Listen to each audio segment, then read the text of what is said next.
नमस्कार दोस्तों। संघ प्रमुख मोहन भागवत ने बीते कुछ दिनों पहले यह बात कही कि जब 75 बरस के हो जाइए लोग शॉल उड़ाने लगे तो यह इस बात का संकेत है कि अब बुढ़ापा आ गया है। अब नए लोगों को जो आगे आ रहे हैं उनको मौका दिया जाए और यह रिटायरमेंट की उम्र है। यह बयान मोहन भागवत ने दिया था। इसके बाद वरिष्ठ पत्रकार केपी मलिक ने एक दावा किया कि इस बात की संभावना है कि 11 सितंबर को जब मोहन भागवत 75 बरस के पूरे हो जाएंगे तो वो संघ प्रमुख की कुर्सी से इस्तीफा दे सकते हैं। लेकिन इसी बीच जगदीप धनखड़ का इस्तीफा भी हो गया। वो 75 बरस के पूरे भी नहीं हुए थे। उनके इस्तीफे पर बहुत से सवाल हैं, बहुत सी चर्चाएं हैं। लेकिन मोहन भागवत का एक और बयान सामने आ गया। मोहन भागवत ने यह कहा कि आज के वक्त में जो डर का माहौल है वो बढ़ गया है। हम अपने घर में और बाहर सुरक्षित हैं या नहीं, ये बड़ा सवाल है। और वैसे भी प्रकृति का नियम है कि बड़ी मछली छोटी मछली को खा जाती है। यह बयान मोहन भागवत ने दिया है। अब दोस्तों, इस बयान के पीछे की बात को समझने की कोशिश कीजिए। मोहन भागवत ये बयान क्यों दे रहे हैं? मोहन भागवत ये बयान इस वक्त दे रहे हैं जब इससे पहले उन्होंने 75 साल वाला बयान दे दिया। उससे पहले नितिन गडकरी ने यह कहा कि 11 साल में देश में गरीबी बढ़ी है और अब मोहन भागवत ये कह रहे हैं कि देश में भय का माहौल है। भारतीय जनता पार्टी अपनी पीठ थपथपाती है। दिल्ली से लेकर देश के अलग अलग राज्यों तक यह नाद किया जाता है कि मोदी जी के आने के बाद देश का माहौल पूरी तरीके से बदल चुका है। लेकिन मोहन भागवत ये कहते हैं कि भय का माहौल बढ़ गया है।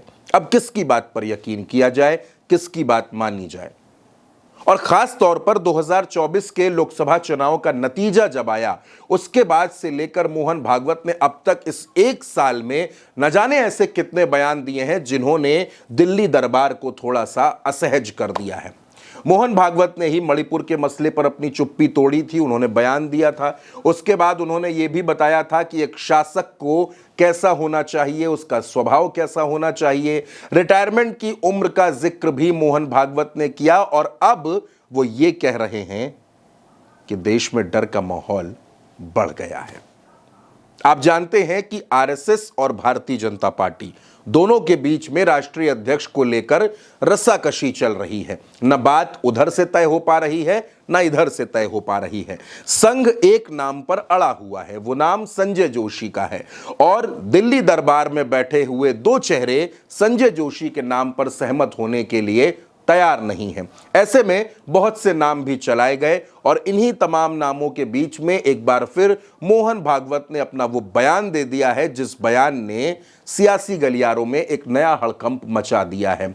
ये चर्चा शुरू हो गई है कि आखिर मोहन भागवत के मन में चल क्या रहा है और अगर वो ये बयान दे रहे हैं तो ये बयान किसके खिलाफ है। मोहन भागवत की नाराजगी दोस्तों कई मौकों पर साफ साफ नजर आती है। मोहन भागवत ने राम मंदिर की जब प्राण प्रतिष्ठा थी उस दरमियान उस पूरे कार्यक्रम पर भी अपनी नाराजगी व्यक्त की थी। जब लोकसभा चुनाव के वक्त जेपी नड्डा ने यह कह दिया कि अब हमें संघ की जरूरत नहीं है, तब भी संघ की नाराजगी पूरे देश ने देखी और भारतीय जनता पार्टी 240 सीटों पर सिमट गई। नरेंद्र मोदी बैसाखियों की सरकार चला रहे हैं। जब दूसरे दलों के नेताओं को भारतीय जनता पार्टी में शामिल किया जा रहा था तब भी मोहन भागवत की नाराजगी देखने को मिली थी और अब एक बार फिर मोहन भागवत का बयान आपके सामने है। इस बयान को आप कैसे देखते हैं? आप अपनी राय कमेंट बॉक्स में जरूर बताइएगा। चैनल को सब्सक्राइब कीजिएगा।